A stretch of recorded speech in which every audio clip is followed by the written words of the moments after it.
Fala pessoal, bem-vindo a mais uma aula de programação de jogos digitais 1. O que nós vamos ver na aula de hoje? Nós vamos continuar falando sobre Python. Na aula passada nós falamos sobre listas, hoje o assunto vai ser dicionários. Vamos revisar a lista, certo? Que na última aula eu estava morrendo de enxaqueca, né? Então não posso garantir a qualidade daquela última. Vamos dar uma revisada. E é isso, Matheus. Vamos falar então sobre listas. O que é uma lista no Python? Uma lista é uma estrutura de dados, certo? Uma estrutura de dados que vai nos guardar uma coleção ordenada de itens. E mais, uma coleção ordenada e imutável de itens, certo?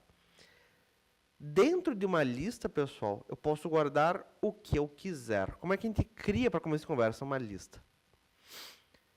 A lista ela vai ser delimitada por colchetes. Cada elemento dentro dessa lista é separado por vírgula. Tá? Repare que eu posso ter diferentes tipos de dados aqui, inclusive outras listas, certo? Eu tenho inteiro, inteiro, inteiro, eu tenho uma outra lista, tem uma string. Dentro dessa lista interna, eu tenho um booleano, um float e uma string. Tá? A lista, ela é ordenada por quê? A ordem que nós colocamos elementos dentro da lista é a ordem com que ele nos retorna, certo? Existem outras estruturas de dados no Python que não são ordenadas, certo? A ordem que você coloca não necessariamente é a ordem que ele te devolve. É o exemplo do cara chamado set, certo? E mais, a lista ela é mutável. O que significa ser mutável? Que eu posso adicionar elementos, remover, modificar elementos da lista depois que ela foi criada. Tá? Não é o caso em todas as coleções no Python, certo? Existem estruturas, existem coleções no Python que são imutáveis depois de criado. É um cara semelhante à lista, inclusive, chamado tupla. A tupla é uma lista imutável, tá? Legal, mas como é que eu acesso os elementos dentro da lista? Vai ser através da sua posição dentro da lista, seu índice. O índice da lista funciona da mesma forma como os índices da string. Primeiro elemento começando com o índice 0, certo? Segundo elemento, índice 1 e por aí vai. Existe índice negativo? Existe. Mesmíssima coisa. Tá?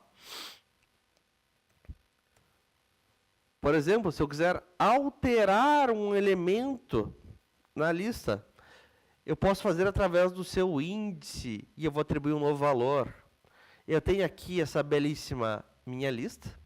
Uma lista, reparem, com 4 elementos. Eu tenho uma string, um inteiro, um booleano e um float. E eu quero alterar o segundo elemento da lista. O segundo elemento da lista, int 1, esse inteiro 12, certo? E eu vou passar uma string no lugar, Luffy. Minha lista, então, no índice 1, vai receber um novo valor. E reparem, se eu for dar um print agora na minha lista, como é que ficou o resultado dela? String, booleano float. Ele alterou esse inteiro 12 para essa string. Beleza? Faz sentido isso aqui, meus caros? Se eu não me engano, nós tínhamos criado uma lista de frutas. Deixa eu abrir aqui a nossa... Se bem que eu não tenho com o arquivo aqui. Segundo ano do Flávio.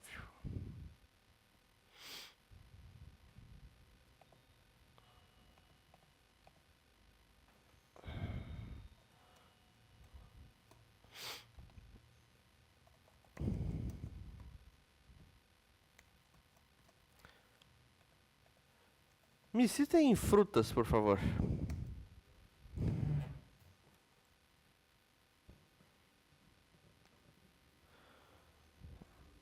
Banana, maçã, laranja. Perfeito. Eu quero acessar a maçã. A maçã nessa lista tem que índice? Açaí.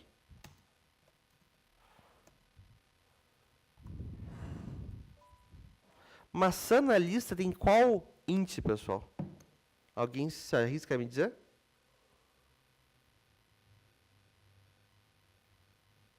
Não seria 2, Arthur. Por que não? Porque o primeiro elemento da lista tem índice 0. Vamos lembrar. Em programação, nós geralmente começamos a contar a partir de 0, não a partir de 1. O índice da lista funciona da mesma forma como no índice da string. Na string, o primeiro elemento tem índice 0. O primeiro caractere tem índice 0. Aqui, o primeiro elemento da lista tem índice 0. Banana tem índice 0. Maçã, índice 1. Laranja, índice 2. Açaí, índice 3. Se eu der um print em frutas no índice 1, eu vou conseguir a maçã. O 2 seria quem, então? Seria a laranja. Enquanto que a banana seria no índice 0. Beleza? Tranquilo até aqui.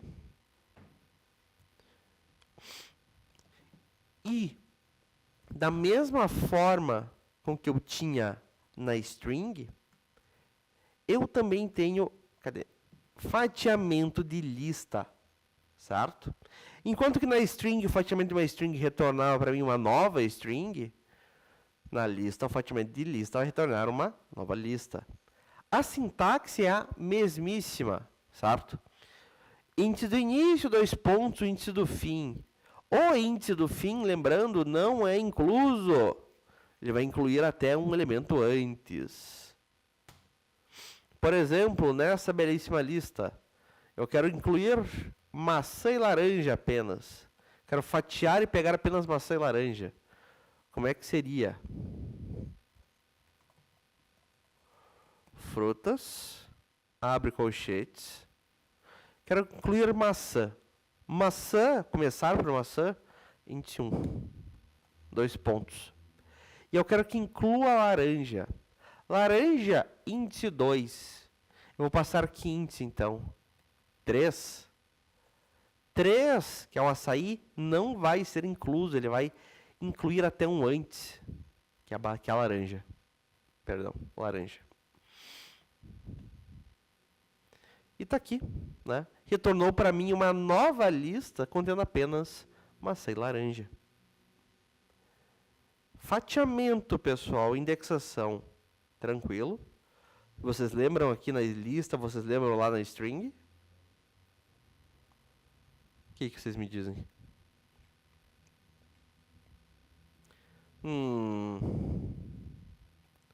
Então tá bom. Vou confiar em vocês. O que mais que nós vimos? Nós vimos algumas funções e alguns métodos para trabalhar com a lista. E nós vimos também um operador, o operador in. O que fazia o operador in? O operador in verificava se um elemento estava presente na lista ou não, certo? E o retorno dessa operação é sempre um booleano, um verdadeiro ou falso. Ou o elemento está presente na lista, ou ele não está presente na lista. Por exemplo, eu tenho uma lista aqui com 4 valores. Uma string abacate, um inteiro 12, um booleano verdadeiro e um float 3.14. E eu vou fazer uma verificação. 12 em minha lista, ou seja, tenho um inteiro 12 dentro da minha lista? Tenho. Eu tenho um inteiro 12. Não importa a posição, o importante é que eu tenho lá dentro.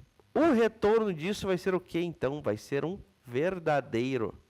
Eu tenho um elemento, 12. Aí, 70. 70 em minha lista, isso me retorna um falso. Por quê? Porque eu não tenho um inteiro 70 em nenhum lugar na minha lista. Este operador in, pessoal, ele parece simples, ele é simples, A gente vai utilizar eles em alguns exercícios mais avançados no futuro. Ele vai quebrar um galho legal pra gente. Tá? Detalhe, operador in não funciona somente com lista, funciona também com string, funciona com outras estruturas de dados que nós vamos ver. Tá? Dito isto, o que mais que nós vimos? Nós vimos alguns métodos para trabalhar com a lista. O primeiro deles, e o mais utilizado, o método append. O método append ele vai adicionar o elemento que nós passarmos dentro dele ao final da nossa lista. Tenho novamente a minha lista com 4 elementos. Vou fazer um append nessa lista e passar lá uma string jacaré.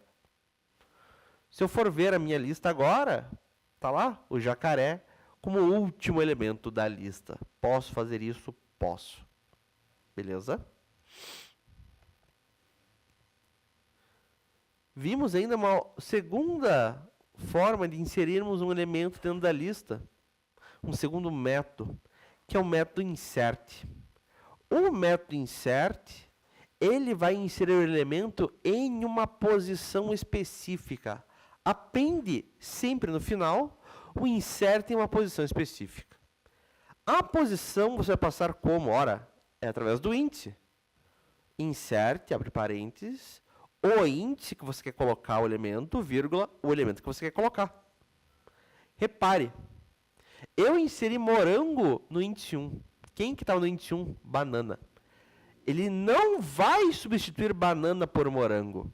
Morango vai para o índice 1, banana que estava no 1 foi para o 2, laranja que estava no 2 foi para o 3 e por aí vai.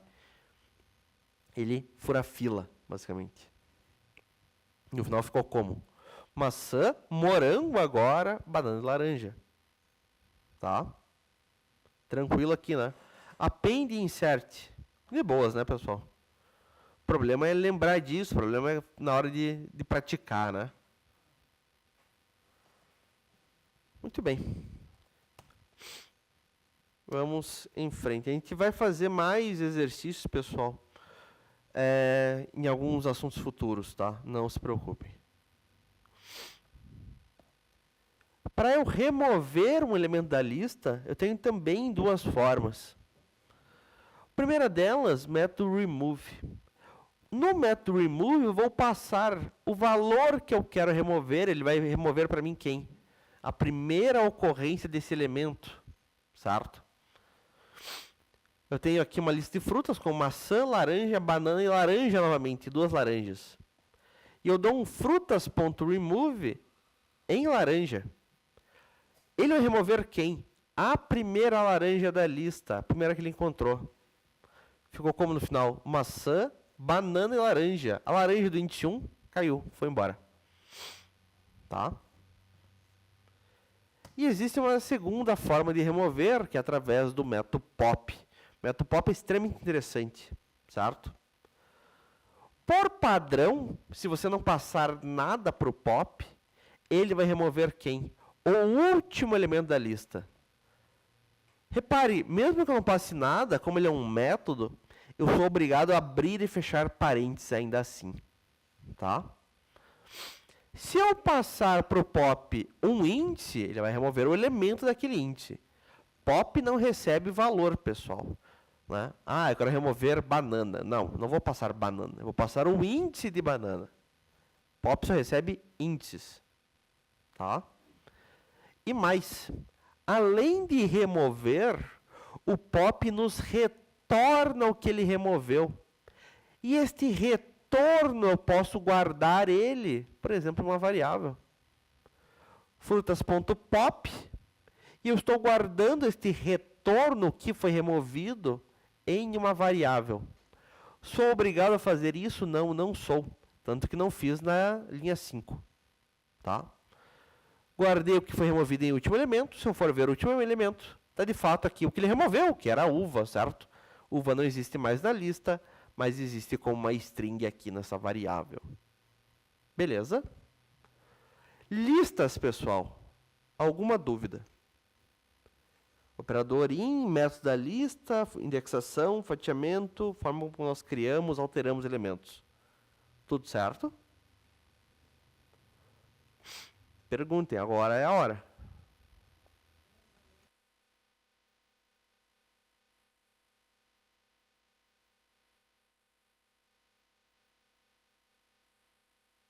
Muito bem. As dúvidas vão vir de verdade quando a gente for colocar isso na prática.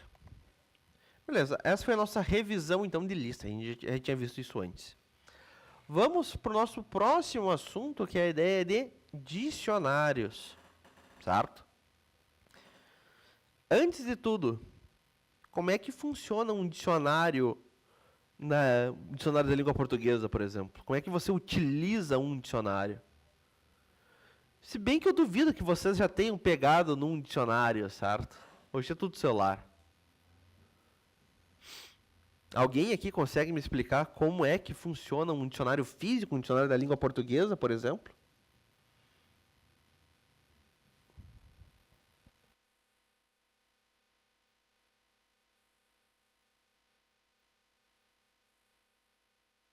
O cara nem sabe o que é um dicionário. Não sabe mesmo? Ou é de zoeira? Ai, menos mal, ufa. Me assustou por um segundo. Ele diz o que existe e o que não. Mas como é que a gente usa um dicionário? Ora, você vai buscar num dicionário uma palavra que você não conhece. Sentido, certo? Você vai buscar, então, por uma palavra. Ah, a palavra cadeira, certo? E quando você encontrar cadeira, ela vai ter um significado, certo? A palavra que nós buscamos, a palavra que a gente busca dentro do nosso dicionário, ela vai estar somente uma vez no dicionário. Eu não vou ter a definição de cadeira na página 12 e na página 15, certo? Aparece uma vez só. O dicionário no Python, ele vai funcionar de forma semelhante, certo? O dicionário no Python, ele também é uma estrutura de dados, assim como a lista, só que ele vai armazenar sempre um par chave-valor, tá? As chaves dentro desse nosso dicionário, elas têm que ser únicas, não posso ter repetição de chaves, tá? E é através da chave que eu vou utilizar para acessar o valor associado a ela.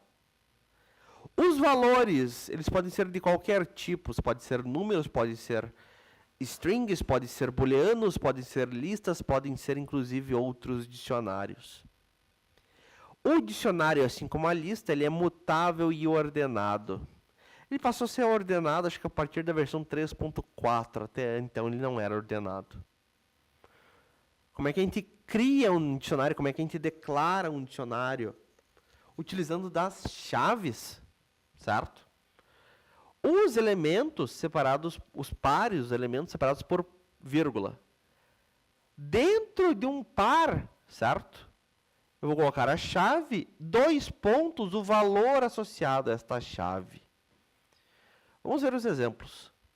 Na linha 1, eu estou criando um dicionário vazio. Posso ter um dicionário vazio? Posso. Assim como eu posso ter uma lista vazia. Na linha 2, eu tenho um dicionário com um elemento, um par chave-valor. Chave 12, valor Batman. Na linha 3, eu estou criando um dicionário vazio usando uma função, certo? Dict. E na linha 4, o que nós temos? Mais interessante. Eu tenho um dicionário externo com um par chave-valor. Para que serve um dicionário vazio, certo? Para você adicionar coisa nele, certo? A gente vai ver métodos para você adicionar pares dentro do dicionário. Nós vamos fazer exercícios, tá, mais para frente, envolvendo dicionários, adicionando coisa dentro deles. Tá? A mesma coisa é uma lista vazia. Para que serve uma lista vazia? Para você guardar coisa dentro dela. Logo mais a gente vai fazer exercício onde nós vamos guardar coisas dentro das nossas listas. A gente precisa só de um pouquinho mais de conhecimento antes de poder começar a utilizar. A nossa aula vai até 9h45, 9h40. Beleza. Só para me atentar. Na linha 4, o que eu tenho? Eu tenho um dicionário externo com um par chave-valor, chave-cliente. O valor é um dicionário. E nesse dicionário interno, o que nós temos? Eu tenho 2 pares chaves-valor. Lembre, os pares separados por vírgula. Primeiro par, chave nome valor vovó. Segundo par, chave idade valor 87. Tá? Muito bem. Como é que a gente acessa os valores do dicionário? Na lista, eu passava o quê? A posição do elemento dentro da lista, certo? Através do seu índice dentro de colchetes. Em dicionários, nós temos 2 formas de fazer isso. Nós sempre temos 2 formas para fazer tudo no dicionário. A primeira delas é também passando dentro de colchete, só que nós não vamos passar o índice. Nós vamos passar quem? A chave, certo? E ele vai nos trazer o valor associado àquela chave. Vamos fazer esse exemplo.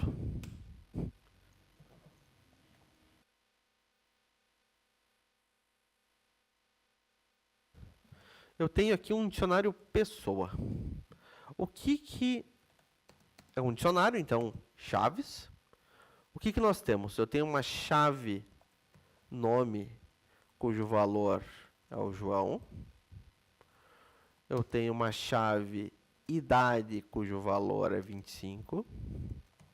E eu tenho uma chave cidade, cujo valor é São Paulo. Eu tenho uma lista aqui com... Perdão, eu tenho um dicionário aqui com 3 elementos, certo? Chaves, nome, idade e cidade. Eu quero acessar o nome dessa pessoa. Vamos dar um print aqui. Em quê? Dicionário pessoa, dentro de colchetes. O Visual Studio é legal comigo, ele já até me dá aqui quais são as chaves, certo? Ora, quero acessar o nome dele. O que isso me retorna? Somente o valor associado à chave nome. João. Certo? Tranquilo até aqui? Mas eu quero acessar a idade. Pessoa na chave idade. Está aqui o 25. Eu quero acessar a chave cidade. Está aqui o valor da chave cidade. Mas eu quero acessar bairro. Tem uma chave bairro? Não, não tem uma chave bairro. Certo? Se eu tentar acessar uma chave que não existe, ele vai me dar um erro. Que tipo de erro? Um erro de chave, um key error. Não existe uma chave bairro nesse dicionário. Opa. Aqui. Certo? Não existe. Existe uma segunda forma de nós acessarmos um valor dentro de um dicionário, de forma que, se a chave não existir, ele não dê erro, que é através do método get, certo? O método get, você também vai passar a chave que você quer pegar o valor. A questão é, caso a chave não exista, por padrão ele vai retornar para nós um nulo. E, de forma opcional, se não encontrar, eu posso dizer, olha, retorne esse valor padrão. Como é que ficaria, então? Vamos dar um print em pessoa.get. Vamos passar aqui as chaves nome, idade e cidade. Todas essas chaves existem e vai retornar os valores. Aí não tem segredo. Certo? Cadê? João 25, São Paulo. Mas eu quero acessar bairro. Existe uma chave bairro no meu dicionário pessoa? Não existe. Por padrão, ele me retorna o quê? Um nulo. Um none. Eu posso passar ainda uma mensagem padrão caso não encontre. Bairro não cadastrado.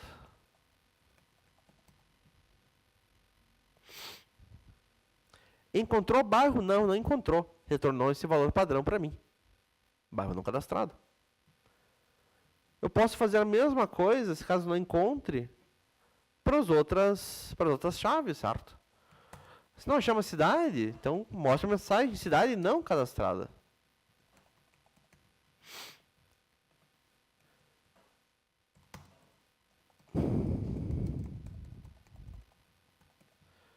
Ah, não tem o nome? Anônimo.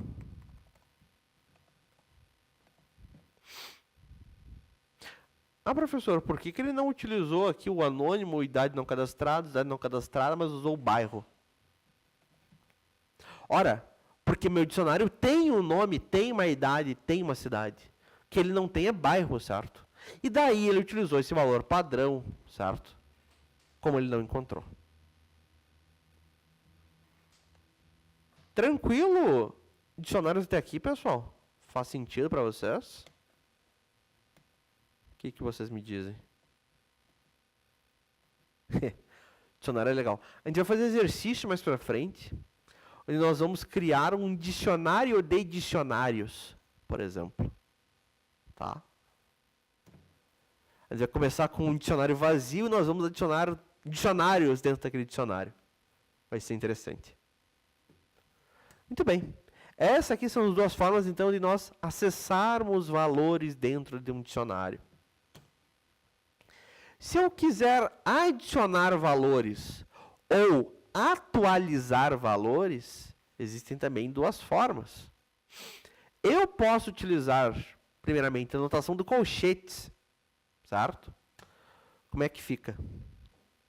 Eu quero adicionar a chave bairro que não existe.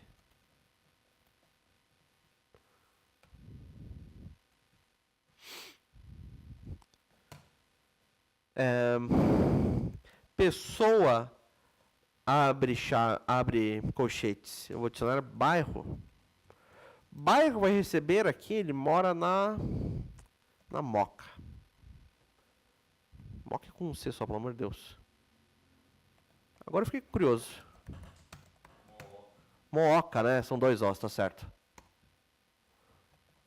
Eu sabia que tinha uma coisa com dois aí. Muito bem. E eu vou dar um print nessa pessoa. Repare. Existia uma chave bairro? Não, não existia. Ele adicionou para mim, então. Lembrando, pessoal, é um dicionário. Nós sempre falamos de pares. Eu não posso ter uma chave sem valor, eu não posso ter um valor sem chave. Tá? Isso aqui funciona, certo? Está aqui, foi adicionado. Ah, mas... vamos mudar. Eu vou mudar a idade dele. Pessoa na chave idade. Agora já existe uma chave idade, certo? E se eu passar um valor aqui, o que vai acontecer? Sendo que a chave já existe. Vamos ver o nosso dicionário pessoa. Repare, ele atualizou, certo? Se a chave não existe, ele vai adicionar o par. Se a chave existe, ele vai atualizar o valor daquele par. Chave bairro não existia, ele adicionou para mim. Chave idade existia, ele atualizou o valor da chave idade. Tá? Isto é uma forma de nós atualizarmos ou de nós adicionarmos pares no dicionário. Existe uma segunda forma, que é utilizando de um método update. O legal do update é que eu posso passar vários valores de uma vez só. Então, pessoa.update, eu posso passar aqui um dicionário inteiro. Chave bairro. Ele mora na Casa Verde agora. Chave idade. Valor 26.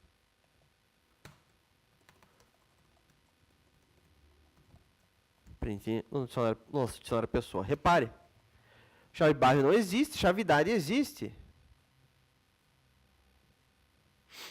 Quem não existe, ele adicionou. Quem existe, ele atualiza. Certo? São essas duas formas que nós temos, então, para adicionar ou atualizar valores no dicionário. Tá? Usando a notação do colchetes, utilizando o método update. Beleza? Tranquilo aqui as formas de adicionar, as formas de atualizar, de consultar um dicionário? Difícil vai lembrar isso aí tudo. É prática, né? Obviamente, quando você programar, pessoal, você pode consultar a internet, você deve consultar a internet, certo? Ah, putz, como que era um método para fazer tal e tal coisa? Joga no Google, certo? Vamos até abrir uma aba aqui.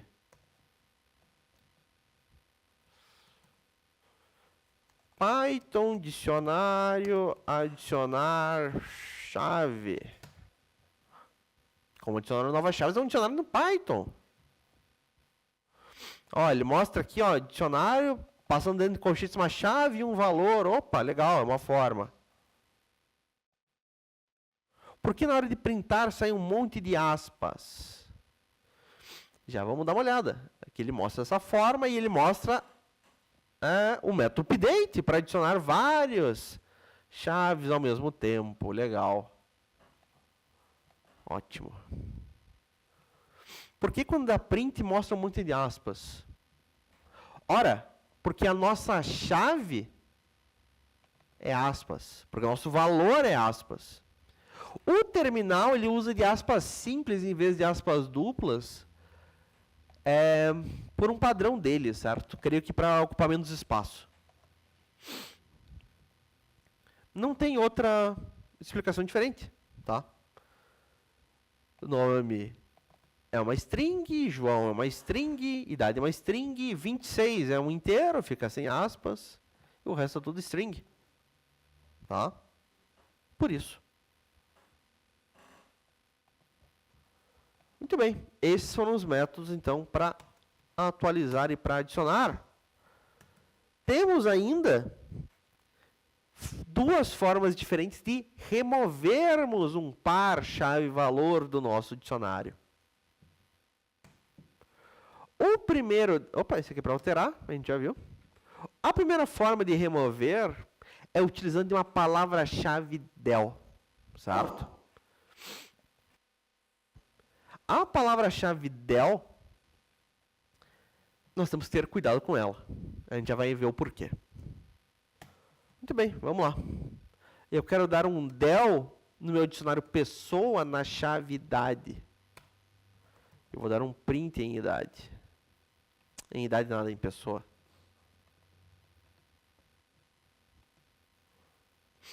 Removeu para mim? Removeu, certo? Removeu o par que tinha como chave idade. Legal, funciona, funciona. Só que tem um detalhe. Ah, putz, eu esqueci de colocar a chave. Eu dei um del no dicionário todo, em pessoa. Vai funcionar isso? Vai. O que vai ocorrer?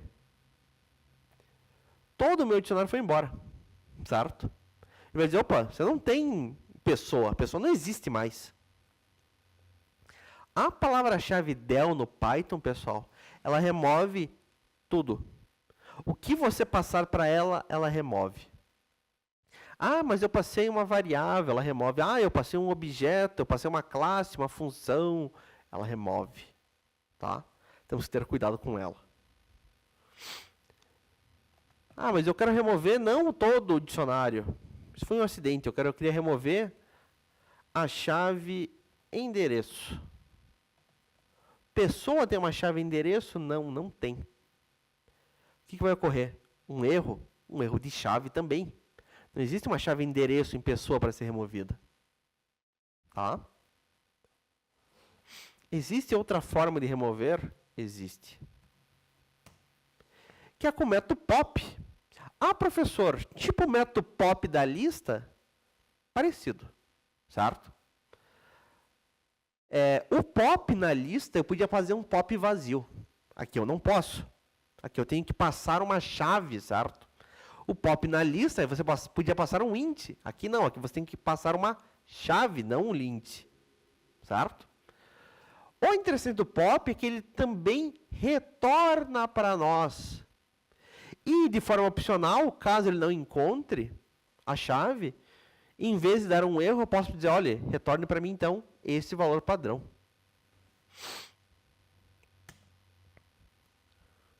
Para remover é só apagar a linha. Enquanto nosso programa está em execução, aí não funciona mais, né? Só antes de executar. Vamos fazer esse exemplo, então. Eu vou fazer um pessoa.pop na chave idade. E daí eu vou dar um print em pessoa. Opa, esse endereço não dá erro porque obviamente ele não existe. Vamos comentar esse código. Funcionou com idade? Funcionou, removeu.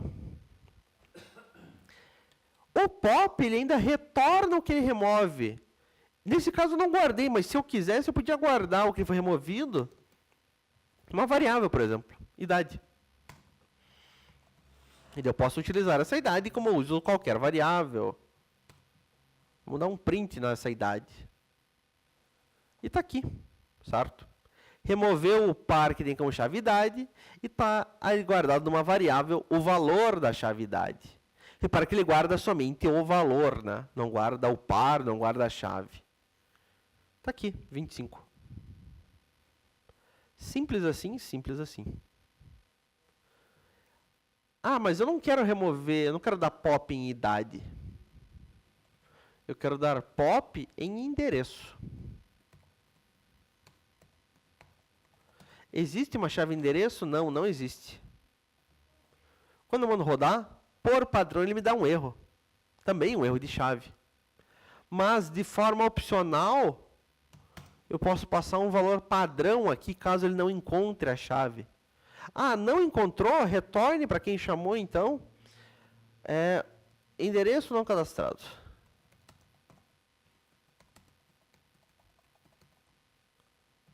Eu vou guardar o retorno desse meu pop numa variável endereço. Eu vou dar um print. Em pessoa, eu vou dar um print em endereço. E está aqui, certo? Não removeu o endereço, porque não tinha o que remover, certo? E ele retornou para a variável endereço não cadastrado.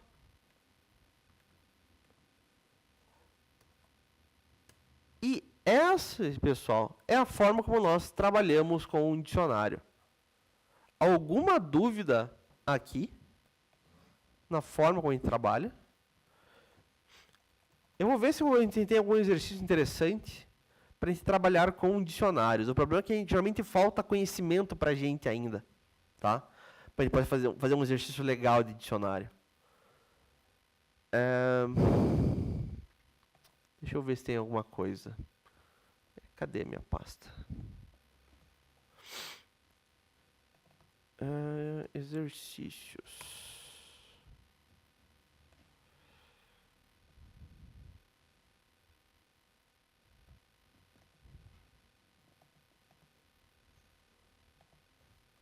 Ué.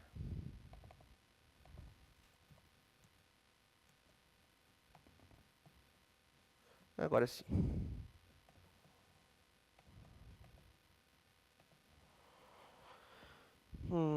Deixa eu pesquisar aqui.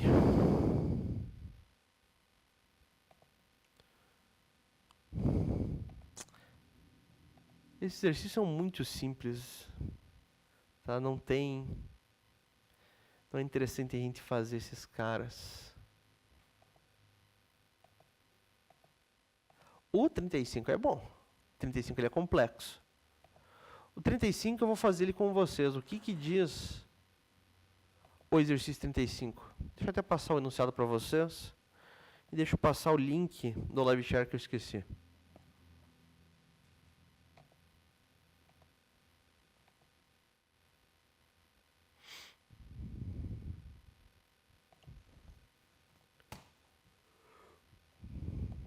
Tá aí.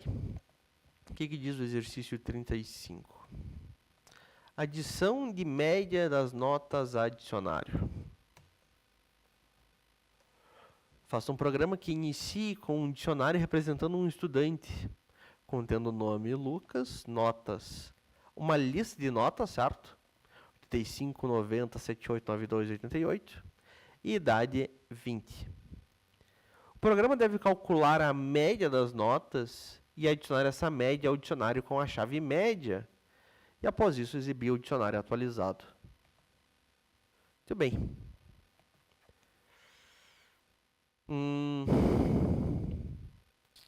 Seu Frank, seu Pablo, seu Arthur, vocês querem seu Pedro, vocês querem tentar fazer esse cara aí? Ou não? Vão tentar? Beleza. Então, galera, tentem fazer esse exercício, tá? Eu vou dar para vocês aí pelo menos uns 10 minutos, certo? E logo mais a gente corrige ele. O enunciado está no chat, deixa eu fixar. O link para minha pasta está no chat, está fixado. Eu vou deixar aberto. Eu não vou deixar aberto porque não cabe tudo aqui sobre dicionário, certo? Mas vocês podem acessar através do link, certo? Tudo que nós fizemos aqui. Tentem fazer esse cara e já corrigimos. Dúvidas, me chamem.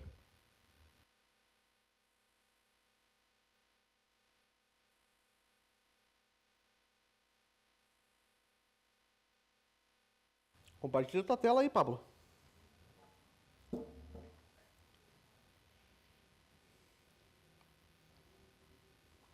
Vamos ver o que acontece. Tá, o problema agora é eu conseguir enxergar. Dá um zoom pra mim, Ctrl+.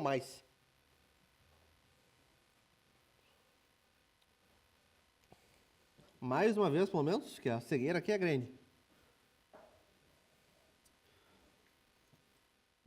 Beleza. Erro de sintaxe, certo? No nome. Dá mais um Ctrl+, que tá difícil de ver, meu. Jesus Cristo, beleza. Clica no lado esquerdo nas duas folhinhas ali para expandir um pouco, para ganhar espaço. Lado esquerdo, canto superior esquerdo. Clica nas duas folhas para mim.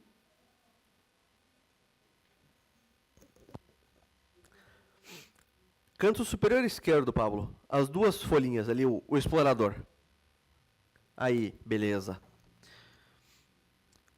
Tá, você tem de fato um erro de sintaxe. Aonde? Pá, tá, ele diz que é um 2 pontos, mas eu não vejo. Me parece certo. Que diabos?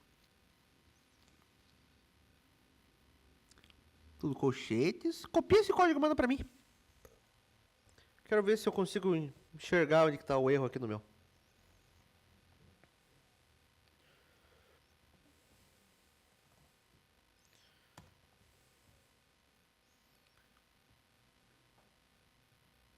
Não foi fechado.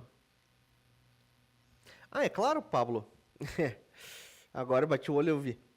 Dicionário, certo? Você não cria com colchetes, você cria com chaves.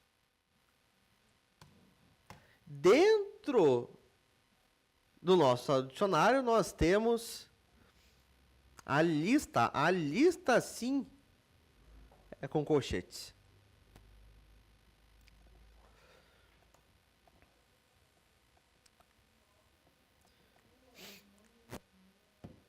Pois é, seu Arthur. Deixa eu até ver. Eu acho que esse material ele não tá no sala de aula. Deixa eu colocar para vocês, tá? Para você usar como guia. Só um segundinho. Você veja só, né? Era um erro pequenininho ali, né? A diferença de uma chave de um colchete se faz uma, né? Por uma coisinha dessa dá para dar erro e dá erro mesmo. Normal. E às vezes você demora um tempão tentando entender aonde que tá o erro e tudo mais. Eu mesmo demorei um pouco ali.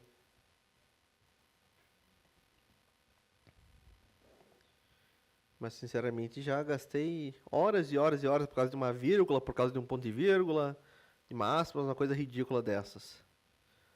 Infelizmente acontece. Muito bem, pessoal. Tá postado lá no sala de aula, então, em Programação de Jogos Digitais 1, os materiais da aula de lista, da aula de dicionários, para vocês terem como referência também, tá? Usem lá como referência e tentem resolver. Vou passar também o link do meu Live Share para você acessar aqui a minha pasta e poder ver meus exemplos, utilizar como base. Quem terminar, por favor, me avise que terminou, tá? E eu vou dar mais um tempinho para vocês fazerem. Dúvidas, me chamem. Eu vou fazer o comecinho dele. Depois a gente faz o resto. Vou dar mais uns minutinhos e a gente completa. Temos que iniciar com um dicionário representando um estudante. Estudante é um dicionário. O que temos nesse dicionário? Dicionário, reparem, chaves. Tem uma chave nome, valor Lucas. Uma chave notas. E o valor é uma lista de notas. Listas é colchetes. Vírgula. Chave idade. Valor 20. Beleza. O programa deve calcular a média das notas e adicionar ao dicionário com a chave média, certo? Calcula a média das notas e adiciona essa média no dicionário de uma chave média. Muito bem. Para começo de conversa, como é que eu vou calcular essas notas? Antes disso, como é que eu vou extrair essas notas do meu dicionário?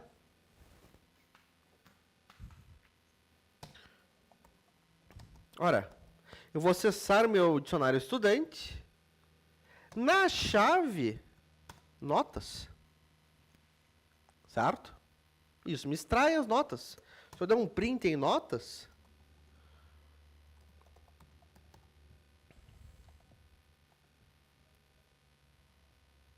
tá aqui. As notas do estudante, certo? É uma lista. Ótimo. Para calcular a média, agora é fácil, certo? Tenho que somar todos os elementos da lista e dividir pela quantidade deles. Como é que eu posso somar os elementos dentro da lista?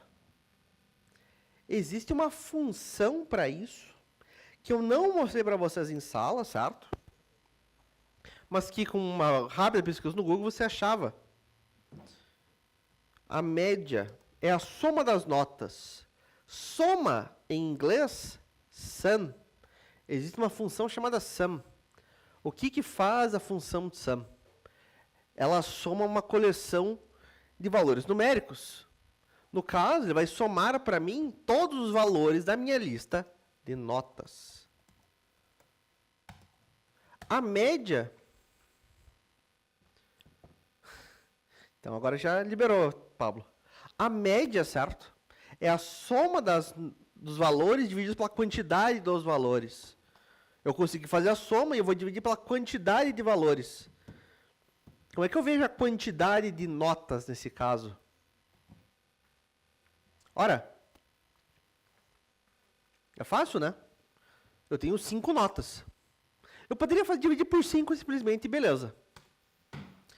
Mas vai que eu não sei quantas notas são, que o usuário vai adicionar quantas notas ele quiser.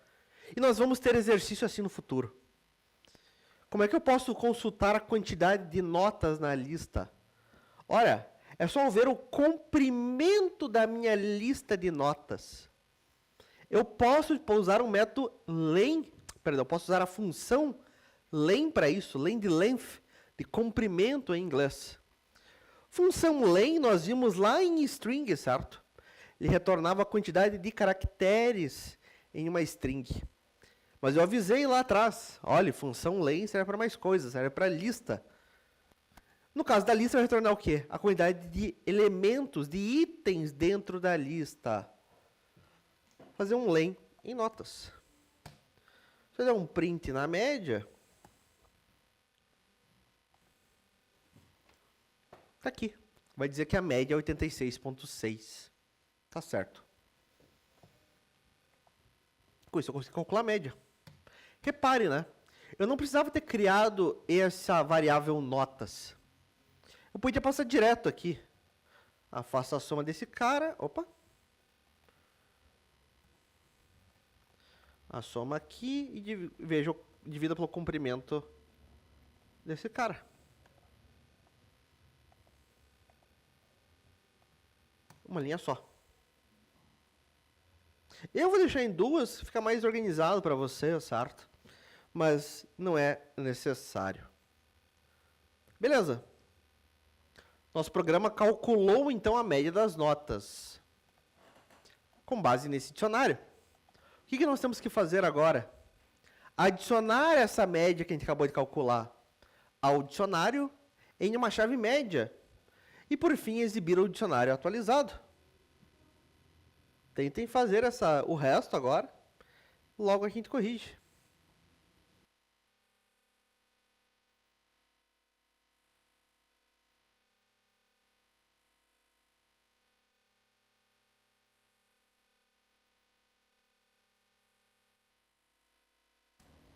Muito bem, pessoal. Bora lá.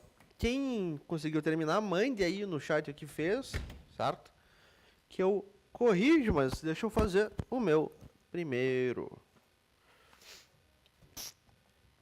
Nós conseguimos, então, calcular a média das notas do estudante, certo? O que nós vamos fazer em seguida? Nós temos que adicionar essa média de volta ao dicionário numa chave média agora. Bora lá? Estudante. Na chave média, repare. Estudante, abro colchetes, média. Essa chave não existe, ela vai ser criada. E o valor que eu vou passar para ela? Ora, é a minha média, certo? Deixa eu até trocar o nome, média notas. Simples assim, simples assim. E por fim eu vou dar um print no meu dicionário estudante.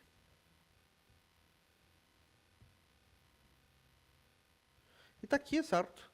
Nome Lucas, notas, essa lista de notas, idade 20. Ele tem agora uma chave média, cujo valor é esse 86,6.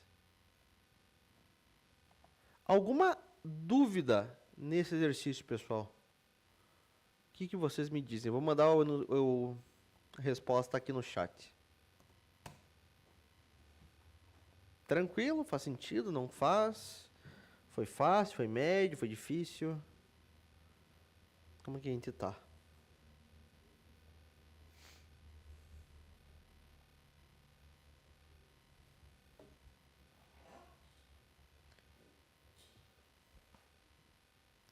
Manda aí, vamos dar uma olhada.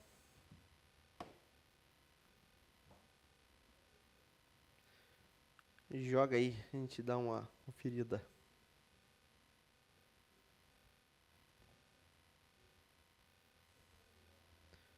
Manda aqui mesmo, Arthur.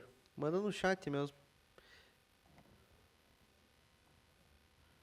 Vamos ver o do Pablo.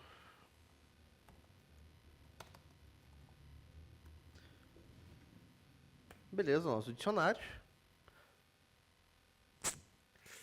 A questão é que você adicionou na chave notas de volta à média. Ele pediu, né? Adicionar essa média ao dicionário com uma chave média. Era com outra chave, não com a mesma chave. O teu ele de fato atualiza, certo? Só que ele não queria para notas, ele queria para média. Queria uma nova chave. Mas o resto, tudo certo. Manda aí, seu Arthur. Manda aí no chat e a gente já dá uma olhada.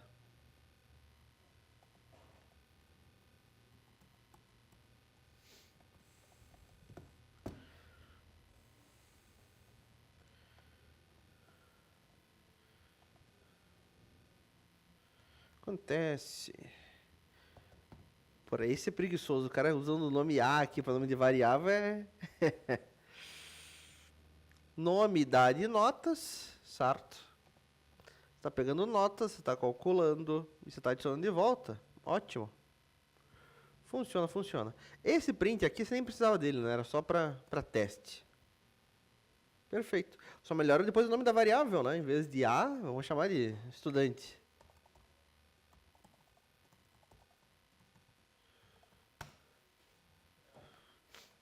Como assim? Tá perfeito. Você fez aqui em 2 linhas, né? Você podia fazer em uma, na verdade. Você não precisava dessa variável notas. Podia usar tudo estudante na chave notas. E agora você faz isso em 3 linhas apenas. Funciona da mesma forma. Ótimo. Boa, Arthur.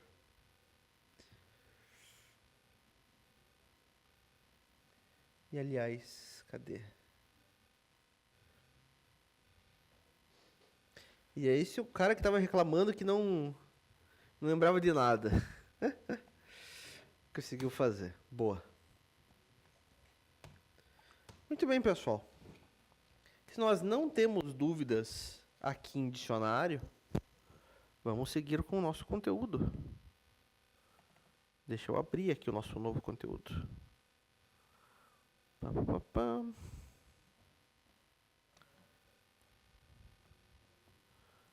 Por que não foi? Não faz mal. Aqui.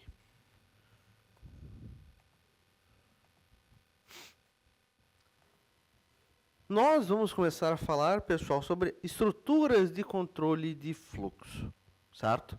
O que é uma estrutura de controle de fluxo para começo de conversa? Deixa eu espirrar.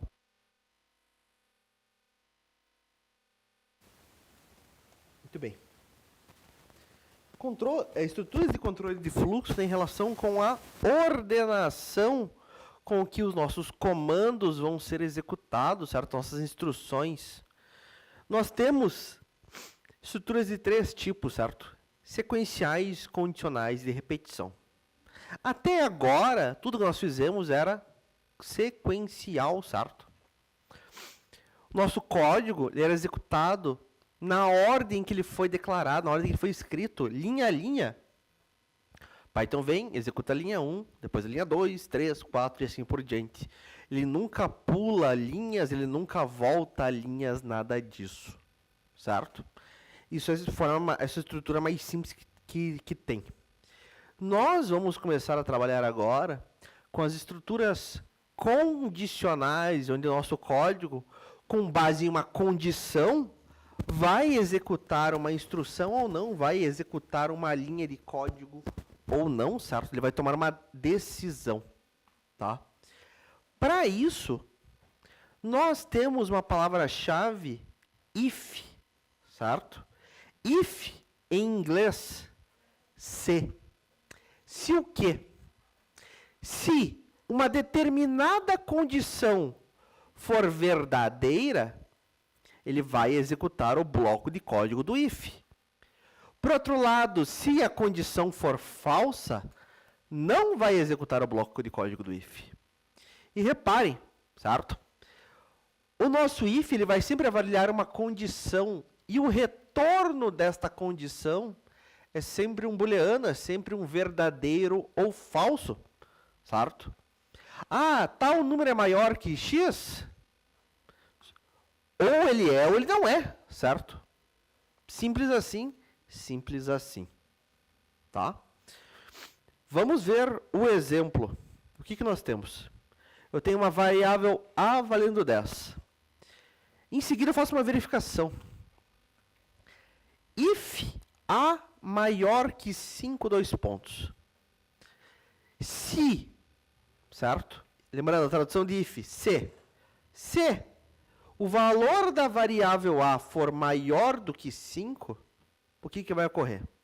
Ele vai executar o bloco de código desse if. Reparem aqui na sintaxe, na forma como nós escrevemos. Palavra-chave if, a condição que vai ser avaliada, 2 pontos para indicar o início do bloco desse if. O bloco do if, reparem, ele tem esses espaços na frente, são 4 espaços, ou um tab. Ah, professor, o que é um tab? Vamos achar.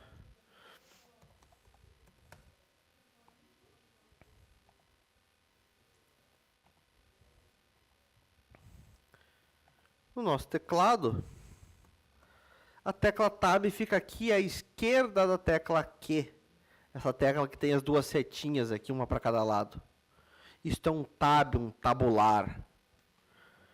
No Visual Studio, se ele colocar um tab, repare, ele vai colocar esses espaços. E por causa de uma configuração no nosso Visual Studio, ele muda de cor conforme a quantidade de tab. Certo? Vamos fazer, então, este exemplo. Você não precisa fazer comigo, pessoal. Só preste, por favor, atenção aqui. Eu tenho uma variável A valendo 10 e eu tenho uma condição. Se A for maior do que 5, faça o seguinte. 2 pontos. Visual Studio é legal. Quando eu dou Enter, ele já coloca os espaços para mim. De print é maior do que 5. Dê um outro print maior do que 5.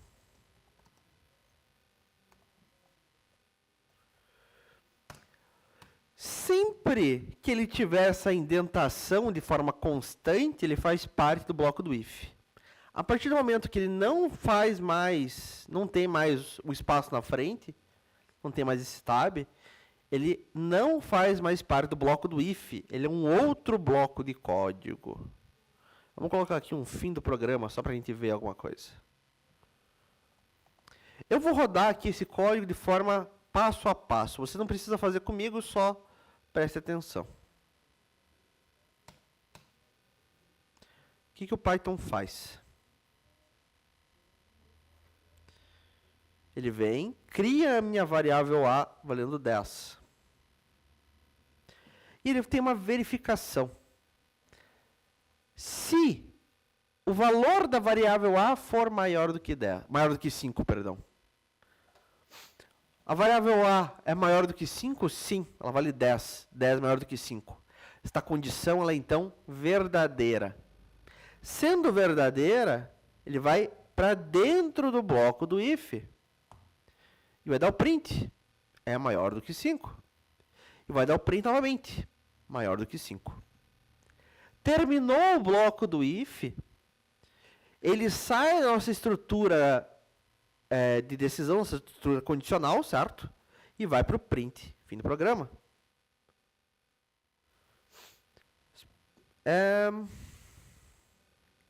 Tá na nossa hora, né? Bem lembrado. Muito bem, claro. Galerinha, na próxima aula, então, nós vamos continuar com as nossas estruturas de decisão, certo? A gente vai se ver de volta agora na sexta, se eu não estou enganado, certo?